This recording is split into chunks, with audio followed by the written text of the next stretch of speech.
উষাকে শক্ত আলিঙ্গনে জড়িয়ে রেখেছে মেহরাব। উষা প্রাণপণ চেষ্টা করছে মেহরাবের বাঁধন থেকে নিজেকে ছাড়াতে, কিন্তু পারলে তো। একটা ছেলের শক্তির কাছে একটা মেয়ে কিছুই না। তার উপর সে যদি হয় জিম করা, বডি বানানো পুরুষ, তাহলে তো কোনো কথাই নেই। লুসিফারটা দড়ির মতো পেঁচিয়ে রেখেছে ওর কোমর। উষা রেগে রুমে এসে সোজা গিয়ে মেহরাবের গলা চেপে ধরতে যাবে, তার আগে মেহরাব পিছু ফিরে শক্ত করে ওর কোমর জড়িয়ে ধরেছে। উষা চমকে উঠেছে। বিলাস বেটা বুঝলো কি করে ও এসেছে। উনি তো ওদিকে ঘুরেছিল। উষার আগে ফোঁস করছে। মেহরাব ঠোঁটের কোণে বাঁকা হাসি নিয়ে দাঁড়িয়ে আছে। হাসি বজায় রেখে বলল, কি বউ, সকাল সকাল চুমোর চাই বললেই পারো। সামান্য একটা চুমোর জন্য তুমি তোমার একমাত্র বরের গলা টিপতে আসবে? এটা তো ঠিক না, জান। উষা কটমট দৃষ্টি নিক্ষেপ করলো মেহরাবের পানে। হাত দিয়ে মেহরাবের গলা টিপে ধরে বলল, বেশি জান করলে একেবারে জানে নিয়ে নেব। বিলাস লোক, রান্নাঘরে ছিলাম। অমন শাড়ির মতো ডাকার কি আছে? এমন ভাব করছেন যেন আমাদের প্রেমের বিয়ে। আমাকে ছাড়া আপনার এক মিনিটও চলেই না। আমাকে চোখে হারান। তোমাকে আমি অবশ্যই চোখে হারাই। তুমি আমার একটা মাত্র বউ বলে কথা। তোমাকে চোখে হারাবো না তো কাকে চোখে হারাবো? প্রেমের বিয়ে না হোক, প্রেম তো হতে কতক্ষণ। বলে মেহরাব চোখ টিপ দিল। উষা মুখ ঝামটা দিল, মুখ বাগিয়ে বলল, প্রেম? তাও আবার কিনা আপনার সাথে? তাও আমার? কখনো শুনেছেন সাপ আর বেজির মাঝে প্রেম হতে? আমাদের সাথেও আপনার সাথে আমার প্রেম সম্ভব না। সম্ভব, সবই সম্ভব মেয়ে, শুধু সময়ের খেলা। দেখা যাবে। এখন কী জন্য ষাঁড়ের মতো চিল্লিয়ে ডেকেছেন সেটা বলেন, না হয় আমি গেলাম। উষা চলে যেতে নিয়ে মেহরাব ওর হাত ধরে আটকে দিল। এ তো পালাই করো কেন বউ? আমি কি বাঘ না ভাল্লুক? তোমাকে কি খেয়ে ফেলবো নাকি? বেশি পালাই করলে একদম বেঁধে রেখে দিব। তখন এদিক ওদিক কোনো দিকেই যেতে পারবে না। উষা ভেঙচি কাটলো। বজ্জাত লোক, কিছু বললেও না, আবার ছাড়বেও না। মেহরাব শার্ট এনে উষার হাতে ধরিয়ে দিল। উষা ভোরু কুচকে তাকিয়ে আছে। তাকিয়ে না থেকে শার্টটা পরিয়ে দাও। কেন, আপনার হাতে কি হয়েছে? বউ থাকতে নিজের কাজ নিজে করবো, এটা হতে পারে না। বিয়ে করেছি কি করতে, যদি এখন আমায় নিজের কাজ নিজেই করতে হয়? উষার মেজাজ খারাপ হলো। বেটা কিছু থেকে কিছু হলে একটা ডায়লগ শোনাবে। বিয়ে করেছি কি করতে? ওনাকে কে বলেছে বিয়ে করতে? আমি কি আপনাকে বলেছি বিয়ে করতে? বিয়ে করে এখন সেকেন্ডের আগায় মাথায় খোঁচা দিচ্ছেন। আমি অত কিছু জানি না। তাড়াতাড়ি শার্টটা পরিয়ে দাও আমায়, দেরি হয়ে যাচ্ছে। আমি পরবো না। কি বললে? বলছি আমি শার্ট পরিয়ে দিতে পারবো না। ওকে, তাহলে যাও, দরজাটা লাগিয়ে দিয়ে আসো।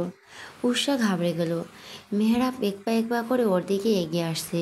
শুকনো ঢোক গেল, শুধালো, দরজা আটকাবো কেন? পিছতে উষার পিঠ এসে ঠেকলো আলমারির সাথে। পিছনে যাওয়ার জায়গা নেই। উষা কী করবে ভেবে পেল না। সামনে মেহরাবের পেছনে আলমারি। পাশ কেটে যেতে নেবে এমন সময় মেহেরের পর দুপাত হাত রেখে আটকে দিল। খানিকটা ঝুঁকে এলো। মেহরাবের গরম নিঃশ্বাস উষার মুখের উপর পড়ছে।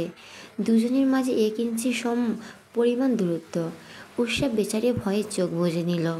মেহরাব ফিসফিস করে নেশালো কণ্ঠে বলল, কাল রাতের অসম্পূর্ণ কাজ সম্পূর্ণ করতে দরজা যে লাগাতেই হবে জান। আর এমনিও তুমি তো ভালোভাবে কথা শোনার মতো না। উষা তড়িৎ গতিতে বলল, আমি আপনাকে শার্ট পরিয়ে দিচ্ছি। আমি কি দিব না বলছি, আপনি প্লিজ দূরে যান। মেহরাব উচ্চ শব্দে হেসে উঠল। হাসতে হাসতে বলল, এই না হলে মেহরাব মির্জার বউ?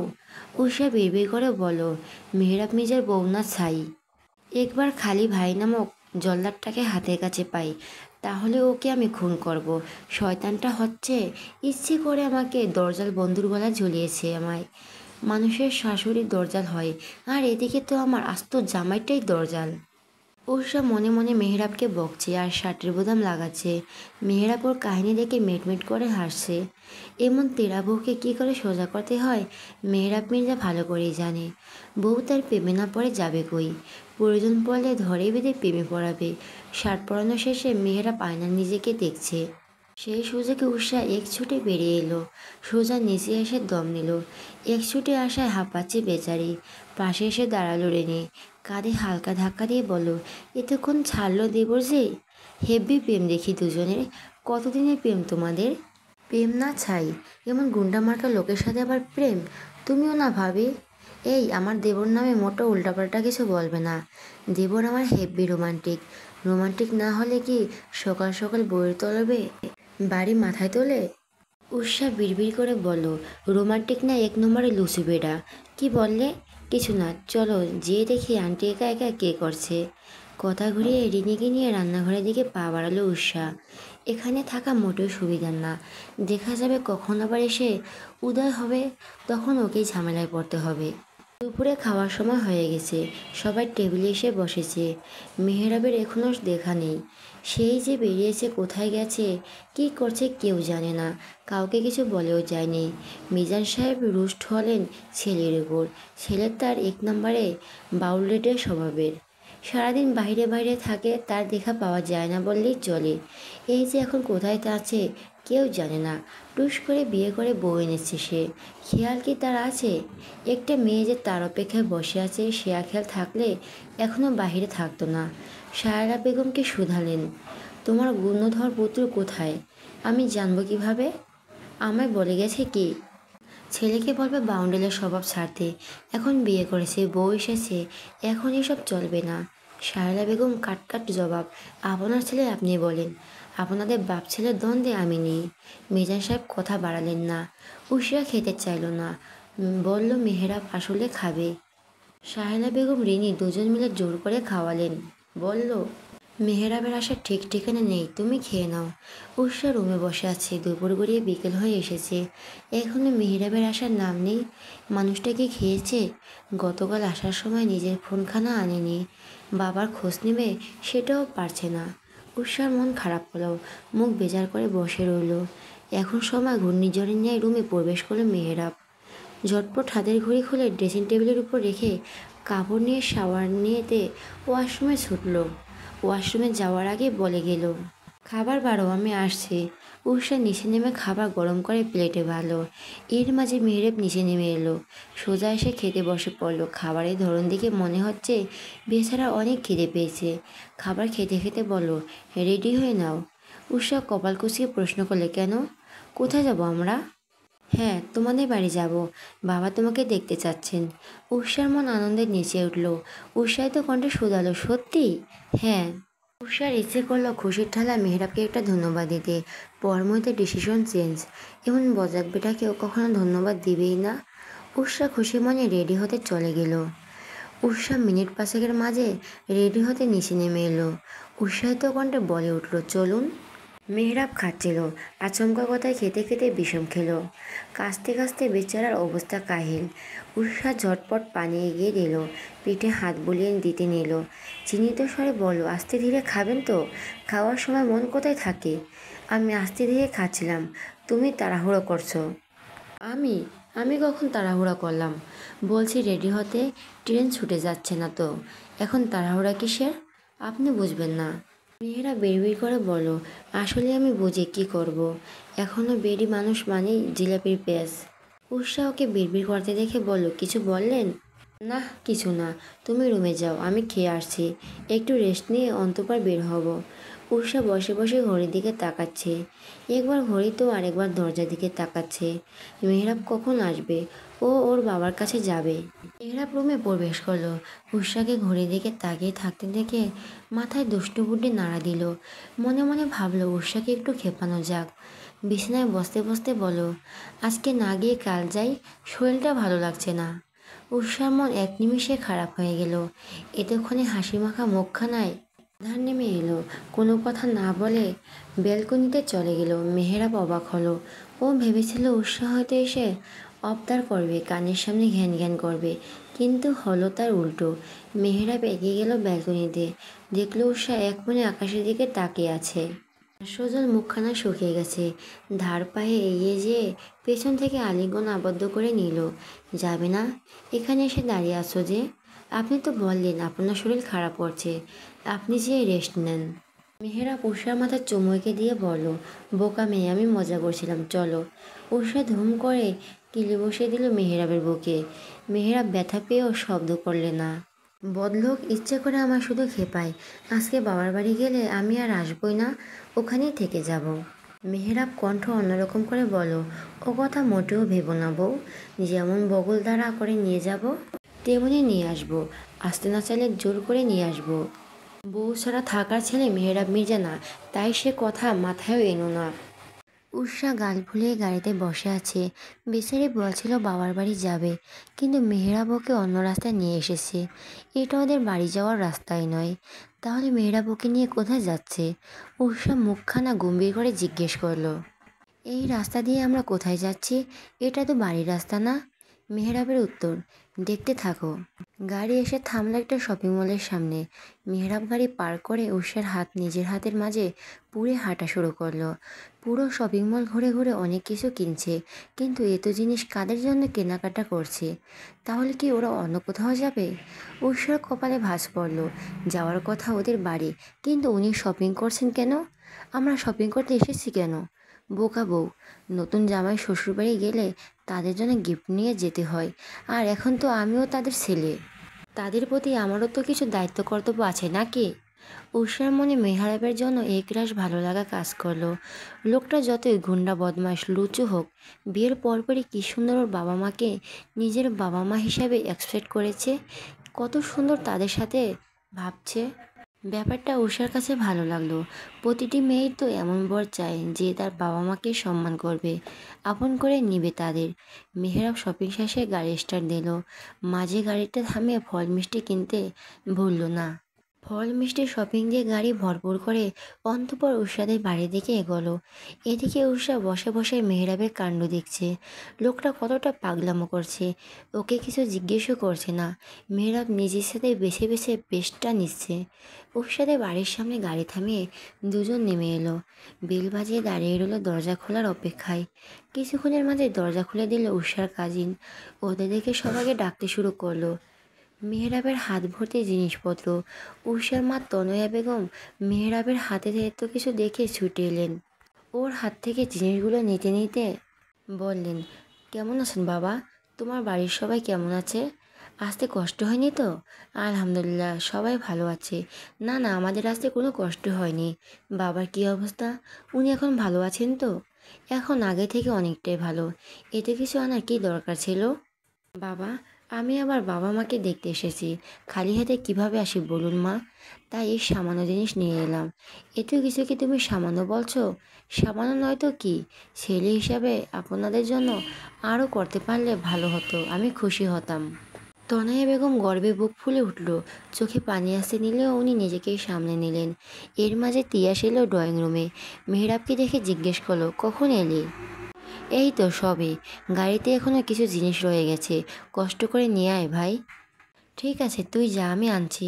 উষা দরজার সামনে দাঁড়িয়ে সবার কাণ্ড দেখছে। ও যে এসেছে ওকে কেউ পাত্তাই দিচ্ছে না।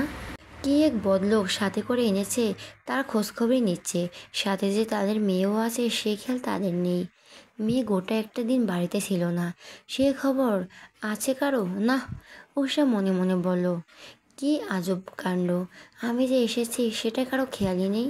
তারা তাদের জামাই বাবাজি নিয়ে ব্যস্ত হয়ে গেছে। উষার অভিমান হলো, থাকবে না সে এখানে। সে যেখানে তার কদর নেই সেখানে থেকে কি করবে? উষা শব্দ করে বলে উঠল, আমি কি তাহলে চলে যাব? আমায় তো কারোর চোখেই পড়ছে না। আমি পর হয়ে গেছি তাই না? থাকো তোমরা তোমাদের মেয়ে জামাইকে নিয়ে, আমি গেলাম। উষা সোজা হাঁটা দিল বাবার রুমের দিকে।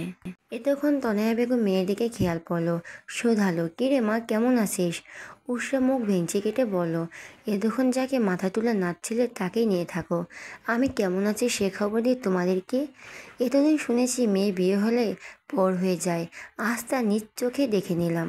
থাকবো না তোমাদের বাড়ি, চলে যাব। আর আসবই না, তখন দেখো। তনয়া বেগম বিপরীত কিছু বললেন, সেই সুযোগ দিল না। তনয়া বেগম কপাল চাপড়ালেন। মেয়ে তার অভিমানী স্বভাবের, একটু এদিক এদিক হলেই অভিমান করে বসে। এখন নিশ্চয় বাবার বুকে মুখ গুজে একে একে নালিশ জানাবে। ছোটবেলা থেকে এটাই উৎসার স্বভাব। কেউ কিছু বললে বাবার মুখে মুখ গুজে কান্না করবে আর নালিশ জানাবে। হলো তাই।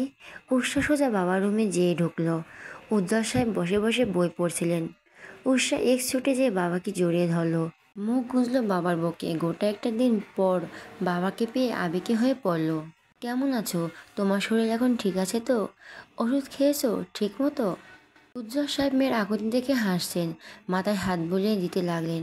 মেয়েটা ছোটবেলা থেকে বাবা পাগল, বাবাকে ছাড়া কিছুই বোঝে না। বাবার কিছু হলে উষা চিন্তার শেষ নেই। উজ্জ্বল সাহেব মেয়ের কপালে চুমু এঁকে দিয়ে বললেন, হ্যাঁ মা, আমি ভালো আছি, তুই কেমন আছিস? এই তো আলহামদুলিল্লাহ। ও বাড়ির সবাই কেমন আছে? সবাই তোকে মেনে নিয়েছে? সব ঠিকঠাক আছে তো? ও বাড়ির সবাই ভালো আছে। সবাই আমাকে মেনে নিয়েছে জানো। আঙ্কেল নিজ থেকে আমাকে খোঁজ নিয়েছে, আমার কোনো সমস্যা হচ্ছে কি না সেটাও জিজ্ঞেস করছে। এটা তো ঠিক না মা। উষা কপাল ভাঁজ ফেলে শোধালো, কোনটা বাবা? এই যে তুমি মেহরাবের বাবাকে আঙ্কেল বলছো। মেহরাবকে দেখছো কি সুন্দর, বিয়ে হতে না হতেই সবাইকে আপন করে নিয়েছে। তেমনি তুমিও তাদের আপন করে নাও। এখন থেকে তুমি তাদের সাথেই থাকবে, তারাই তোমার সব। তাই যত আপন করবে ততই ভালোবাসা পাবে। উজ্জ্বল সাহেব এমনি সময় মেয়েকে তুই করে সম্বোধন করেন। তুই করে সম্বোধন করেন। মেয়েকে কোনো কিছু বোঝানোর সময় তুমি সম্বোধন করেন। উষা বাবার কথায় গাল ফুলালো। সবাই কেন ওই বজ্জাত লোকটার উদাহরণ দিবে? তাকে কি কারো চোখে পড়ে না? সব কথার আগে পড়ে মেহেরাব। মেহেরাব আর মেহেরাব, তার প্রশংসায় পঞ্চমুখ সবাই। উষা গাল ফুলিয়ে বলো, শেষমেশ তুমি ওই গুন্ডাটার সাইড টানছো? বাহ, বেশ ভালো। এখন তোমাদের কাছে তোমাদের মেয়ের থেকে ওই লোকটা বেশি হয়ে গেছে। এভাবে বলে না মা, মেহরাব তোমার স্বামী, ওর সাথে তোমার বিয়ে হয়েছে, তাকে সম্মান দিয়ে কথা বলো।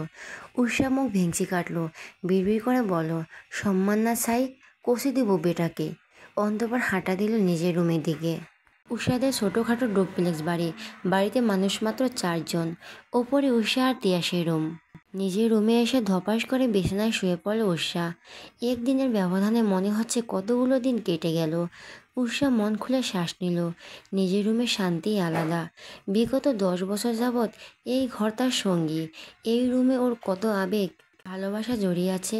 রুমের প্রতিটি কোণা উৎসব নিজের মতো করে সাজিয়েছে। আর আজ একটা শব্দে, একটা সাইজের ব্যবধানে উষা এবারে মেহমান হয়ে গেছে। আগে যে বাড়িতে সারাদিন ঘুরে বেরিয়েছে, এখন এই বাড়িতে সে কিছু মুহূর্তের জন্য এসেছে। উষার মন খারাপ হলো। মেয়েদের জীবন এতটা কঠিন কেন? যেই বাড়িতে তারা বেড়ে ওঠে সেই বাড়িতেই একদিন তারা মেহমান হয়ে আসে। উষা কখনো বাবা মাকে ছাড়া থাকেনি। যেখানে যেত বাবা মায়ের সাথেই যেত। এই প্রথম ও গোটা একটা দিন একটা অপরিচিত জায়গায় কাটিয়ে এলো, তাও কিনা সেখানে ওকে সারা জীবনের জন্য থাকতে হবে। কথাটা ভেবে উষার কান্না পেল। বলতে বলতে চোখ বেয়ে পানি পড়ে গেল। উষার চোখে পানি নিয়ে বারান্দার দিকে এগিয়ে গেল। উষার বারান্দা তেমন বড় নয়, তবে ওর মনের মতো। উষা রকিং চেয়ারে হেলান দিয়ে বসে পড়ল। মেজাজ খারাপ এখন। মেহেরাবকে পেলে বেটা চুল টেনে টাক বানিয়ে ফেলতো। উষা ঝটপট কল্পনা করে ফেলল মেহরাবের টাক মুখখানা। কল্পনায় মেহরাবের চেহারা সুরত দেখে উষা খিলখিল করে হেসে দিল। তবে অবাক ওরা কাণ্ড, বেটাকে টাক মাথাও হাজবেন্ড লাগে। হাসতে হাসতে উষার খেয়াল হলো মেহরাব টাক হয়ে গেল, লোকে তাকে টাকলা বেটার বউ বলবে, তাই প্ল্যান ক্যান্সেল। তবে মেহরাবকে সামনে পেলে এটা অবশ্যই জিজ্ঞেস করবে, মানুষ পিটানো শিখেছে কোথা থেকে? সাধারণত ছেলেরা মেয়ে পটায়, আর এদিকে মেহেরাব এমন ছেলে, মেয়েরা তো এমনিতে বেডার প্রেমে উষ্টা খায়, এখন ওর বাবা মাকে তাকে চোখে হারায়। কি আছে ওই লোকের মাঝে? উষা ভেবে পায় না। মেহেরাবকে বকতে বকতে উষা পাড়ি জমালো অতীতের পাথায়। প্রায় বছর 10 হবে। উষা তখন ক্লাস 3 কিংবা 4-এ পড়ে, তিয়াস তখন ক্লাস 9-এ। নতুন স্কুলে ভর্তি হয়েছে তিয়াস। নতুন নতুন বন্ধুমহল তার। তাদের মাঝে প্রিয় বন্ধু হলো মেহেরাব। একদিন মেহেরাবকে বাড়ি নিয়ে এসেছিল। উষা তখন অনেকটা ছোট। মেহেরাব ওদের বাড়ির পাশে ছোট বাগানটা ঘুরে দেখছিল। উষা সবে স্কুল থেকে ফিরে মেহেরাবকে দেখে ভেবেছে এটাও বোধহয় ওর ভাইয়া। দুজনের হাইট সেম, পেছন থেকে দেখতেও অনেকটা একই রকম। ছোট উষা লাফিয়ে মেহেরাবকে জড়িয়ে ধরে বলল, ভাইয়া তুমি এসেছো? আজকে এত তাড়াতাড়ি এলে যে? প্রতিদিন তো বিকেল করে আসো।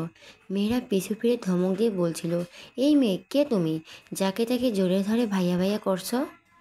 উষার মুখ তুলে চাইল, মানুষটা তো ওর ভাইয়া না। উষার কান্না পেল, ভ্যা ভ্যা করে কান্না করে দিল। ওর বাবা মা কিংবা ভাই কখনোই কেউ ওকে এভাবে ধমক দেয়নি যেভাবে মেহেরাব দিয়েছে। উষাকে কান্না করতে দেখে মেহেরাব ঘাবড়ে গেল, হাঁটু গেড়ে বসে পড়ল। উষার গালে হাত রেখে চোখের পানি মুছিয়ে দিয়ে আকুল কণ্ঠে বলল, সরি পিচ্ছি, আমি বুঝতে পারিনি, কান্না করো না বাবু। উষা শুনল তো, ওর তো মতো কান্না করেই যাচ্ছে। পিচ্ছি গুলোমুলো বাচ্চাটাকে কান্না করতে দেখে মেহেরাবের মায়া হলো। ও ব্যস্ত হয়ে পড়ল উষার কান্না থামাতে। এর মাঝে বাড়ির ভেতর থেকে বেরিয়ে এলো তিয়াস। বোনকে কান্না করতে দেখে ছুটে কাছে এলো, চট করে কোলে তুলে নিল বোনকে, পিঠে হাত বুলিয়ে দিতে দিতে শুধালো, কি হয়েছে আমার বনুর? বনু, কান্না করছিস কেন? কান্না করে না, ভাইয়া এসে গেছে তো। তিয়াসের অনেক ভালোবাসায় তার বোন, বোনকে সে অনেক ভালোবাসে। অতটুকু বয়সে নিজের টিফিনের টাকা জমিয়ে বোনের জন্য চকলেট তো কখনো খেলনা নিয়ে আসে। ভাইয়ের আদর পেয়ে উষা আরও জোরে কেঁদে দিল। কান্না করতে করতে বলল, তুমি কোথায় ছিলে ভাইও? এই ছেলেটা আমায় বকেছে। মেহেরাব চোখ রাঙিয়ে তাকিয়ে আছে উষার দিকে। উষা পাত্তা দিল না। তিয়াস বোনকে সান্ত্বনা দিতে বলল, কান্না করে না বনু, এইটাও তোমার একটা ভাইয়া। ভাইয়া বুঝতে না পেরে তোমাকে বকে ফেলছে, আর কখনো বকবে না। মেহেরাবের বোধহয় ভাইয়া সম্বোধন পছন্দ হলো না, নাক মুখ কুঁচকে নিল। সেদিনের পর উষার মনে মেহেরাবের জায়গা পেল অপ্রিয় হিসাবে।